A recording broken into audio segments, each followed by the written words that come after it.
Thank you, Mr. Chairman.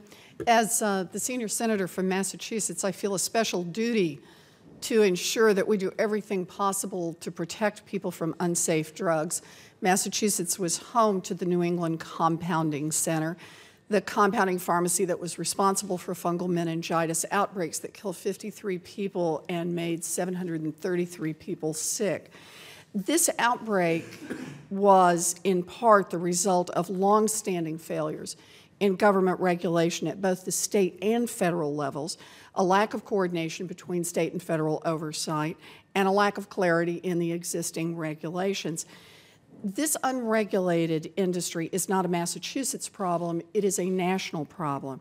The current state of our oversight of the compounding industry is outdated and inadequate, and as the data make clear, it represents a continuing threat to public health. I take this threat seriously. Those drugs can go anywhere, and a patient has no way to assess the safety of the pills that a pharmacist hands out or the drugs that a doctor injects into a patient. People count on us to put laws in place that will protect our citizens from this sort of harm.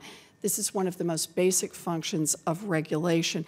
I think a lot of members of this committee recognize that. I'm very pleased that Democrats and Republicans on this committee have been able to come together over the last several months to develop this draft legislation. I'm pleased because we all agree that a tragedy like this should not happen again, that it can be prevented, and it's our job to prevent it. So the question I want to understand, I want to get a little transparency behind this, is exactly the scope of the problem that we're dealing with. We've all concentrated on the New England Compounding Center, and we should. It attracts our attention. But can you tell the committee, Dr. Woodcock, how many patients have been harmed by injury, by infection, or by death since 1997, when Congress first acted to prevent harms associated with compounding? Certainly. I think the real problem is we don't know.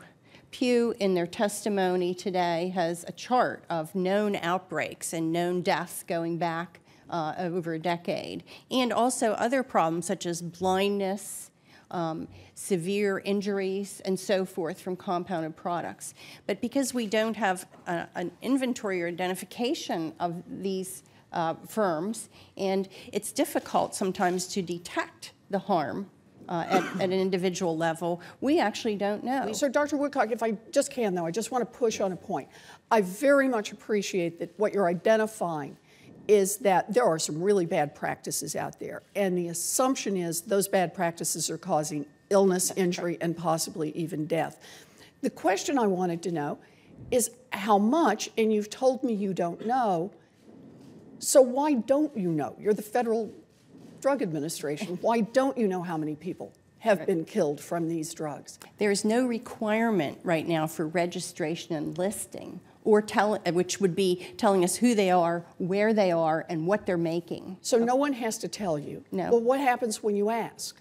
Well, sometimes we can't get the records, particularly the shipping records, and so doing investigations can be difficult or, impeded by refusal to allow us access. So we're here today because of one tragedy that became public. We don't know how many other people have been made sick. We don't know how many other people We know there have died. been multiple other outbreaks and multiple other episodes of fatalities from compounded products. But basically, the compounding industry doesn't tell. And so long as they don't tell, we don't have the kind of public scrutiny that causes us to move forward with this kind of legislation. Thank you, Dr. Woodcock.